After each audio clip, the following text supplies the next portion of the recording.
So nakita nila kami sa airport nung time na sinalubong niya kami, and parang sabi niya familiar yung face. So nireport niya sa head nila. And yun nga, na-confirm nila na ako daw. Nalaman nila na SB19 is here in Singapore.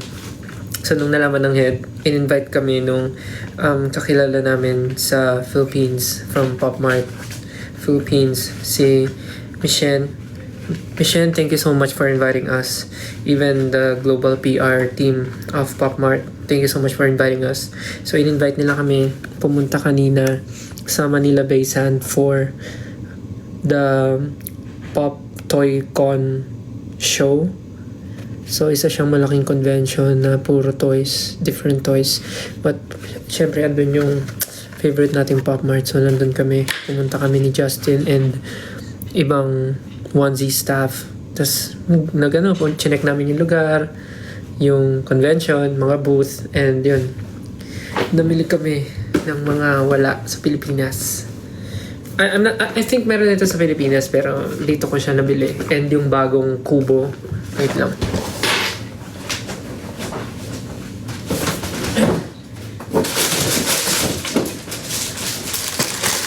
And yung bagong labas na kubo, yung City of Sunset, meron na dito. So, bumili na rin ako. Kasi, I think wala pa na ito sa Pilipinas. Kaya, kinuha ko na siya. Sobrang ganda kasi nung bagong release ang kit ng mga... Pero hindi ko na ito i-unbox. Sa Pinas na. And, may nakita ako. Limited edition. Dun lang sa venue kanina. Sa sa convention lang siya mabibili. Kubo na bag. Ganda oh. Kubo na bag. Bumili ako. Ganda ng kulay. Para siyang silver, chrome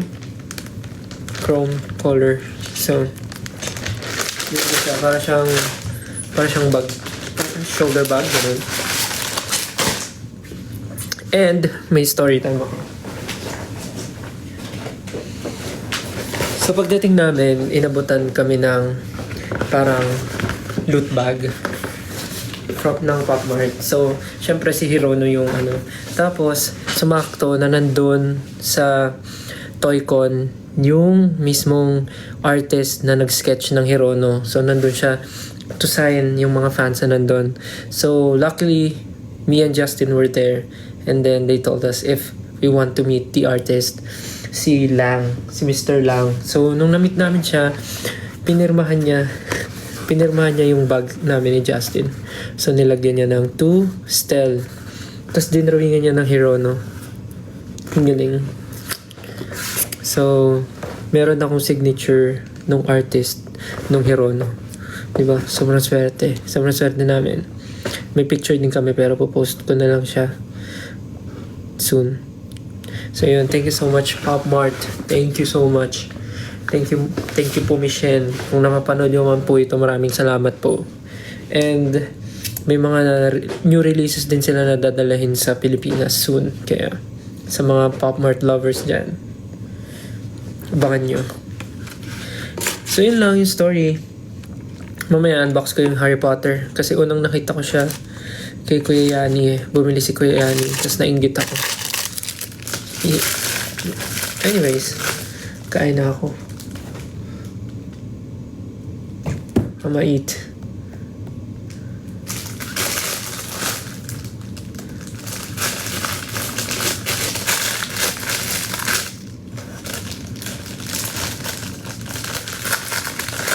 Wala pa nga pala akong update sa hub, no?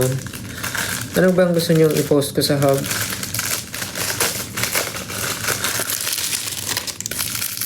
Yeah, sobrang swerte namin na naabutan namin yung artist, si Mr. Lang. I think he's from China. So, ang kinakain ko ngayon is black pepper beef with vegetable. And I think this is tofu. Tofu! Tsak na. Kain po. So magkikwento lang ako habang kumakain. Or kung gusto nyo, makinig lang kayo sa akin kumain.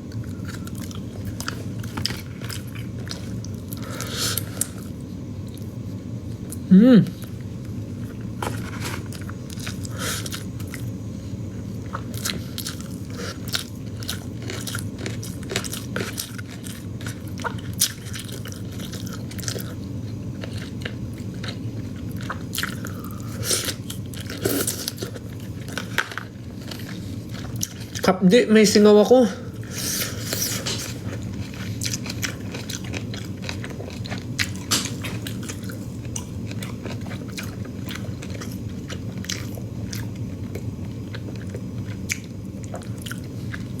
Daming pumunta kanina sa sa busking namin. Thank you so much po. Daming tao kanina. Sana nakapanood kayo ng maayos. This is tofu.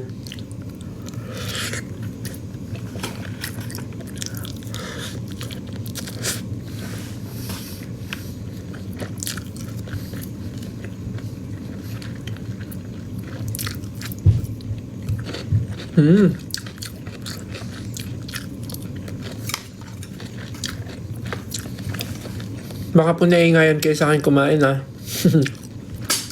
Swipe nyo na.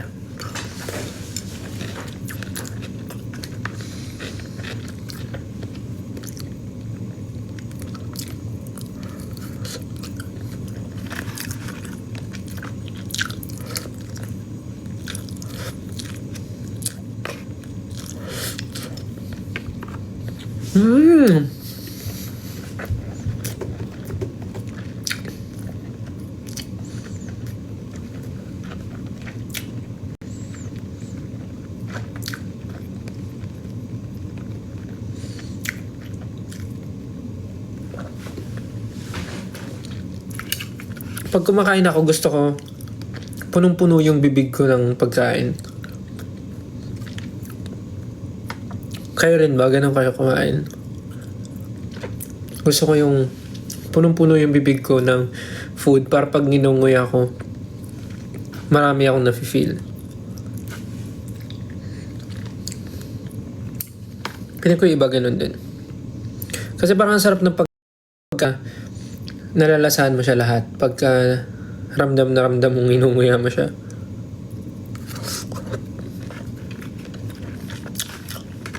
Kaya pag kumakain ako ng kanin, yung malaki,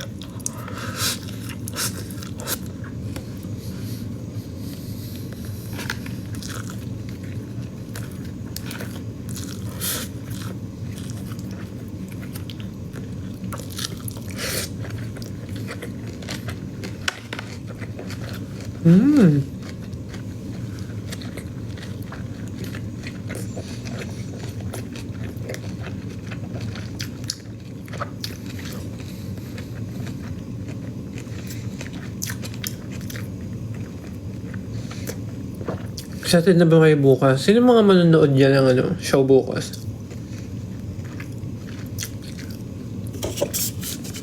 Siya daw, sabi ni Camilla. Me! Sabi ni Voltes mom.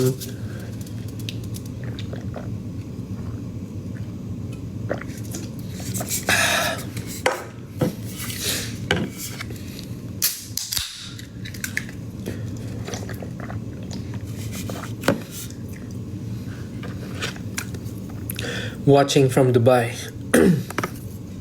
Hello. What time is it there?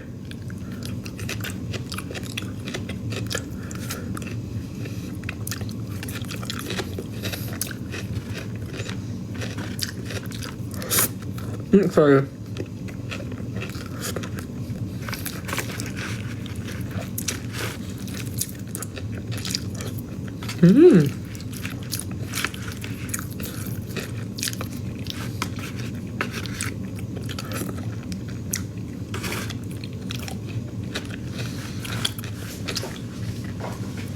Dami nagsasabi na parang ang sarap ko daw kumain. Siguro masarap akong tingnan kumain pagka na-enjoy ko yung pagkain.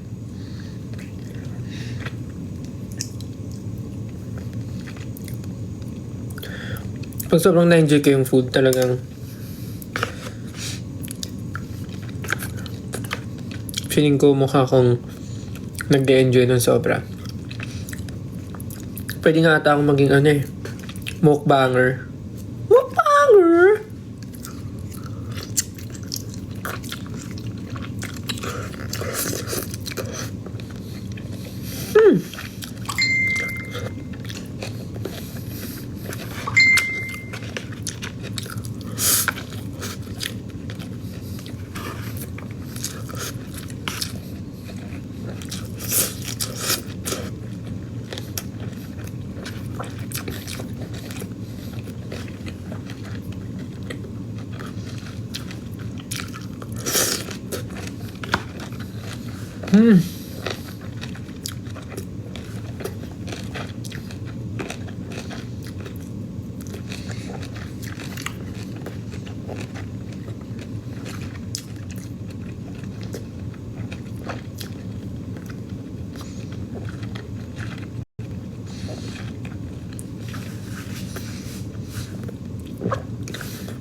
Hello sa 8.8 viewers.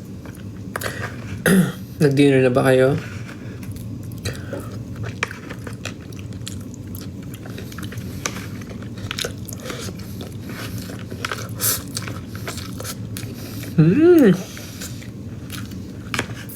So, sarap.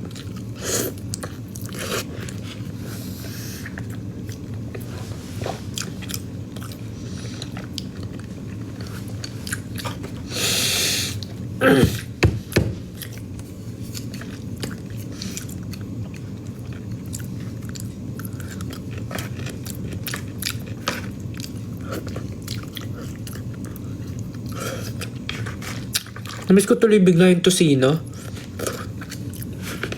Ano paborito niyong breakfast meal?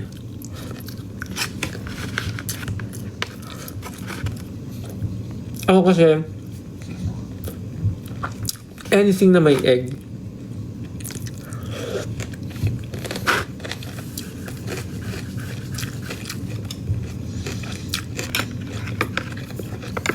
Anything na may egg, masaya na ako.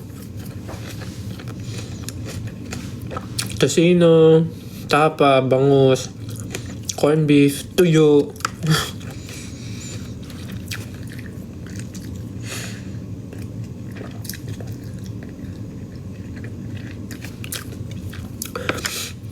Namiss ko tuloy yung sardinas. Alam niyo yung bagong saing na kanin, tapos lalagyan mo siya sa bowl, tapos isi-shape mo siya na mountain. Wait.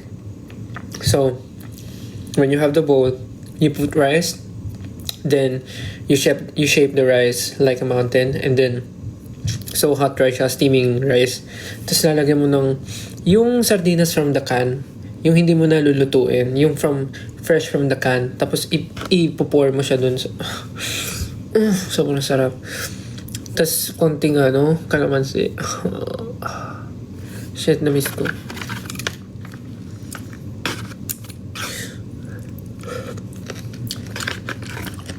Shit, na-miss ko.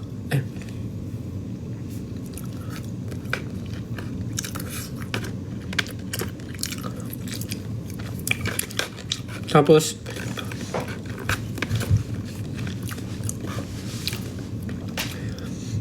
ano pa ba? Tapos alam mo yung galunggong na bagong luto.